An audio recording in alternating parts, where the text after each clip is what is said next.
So hello guys, today in this video we're going to solve this question number 20. So the question is, a crystal is made up of metal iron M1 and M2 and oxide ions. Oxide ions from a CCP lattice structure. The cation M1 occupies 50% of octahedral voids and cation M2 occupies 12.5% of tetrahedral voids of oxide lattice. So the oxidation number of M1 and M2 are respectively. So we have to find the oxidation number of M1 and M2. So let's get to the answer. So as a crystal structure is made up of oxide ions and M1 cation occupying 50% of octahedral voids and M2 cation occupying 12.5% of tetrahedral void. So the formula of metal oxide will be this: M1 4 into 1 by 2, M2 8 into 1 by 2 into O4. Okay.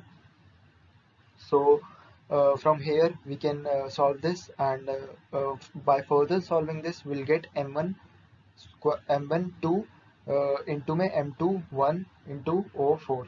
Okay, so let oxidation state of M1 be X and M2 be Y.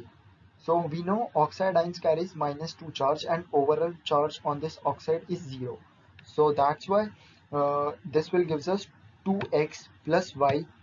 Okay, this minus 8 plus 8 will comes here. Okay, minus 8 is equal to 0. Then in next step this minus 8 will go to right hand side. So 2x plus y is equal to 8, and then 2x plus y is equal to 8. So here from here we can easily simplify x and y, which is equal to plus 2, x is equal to plus 2 and y is equal to plus 4. Thank you.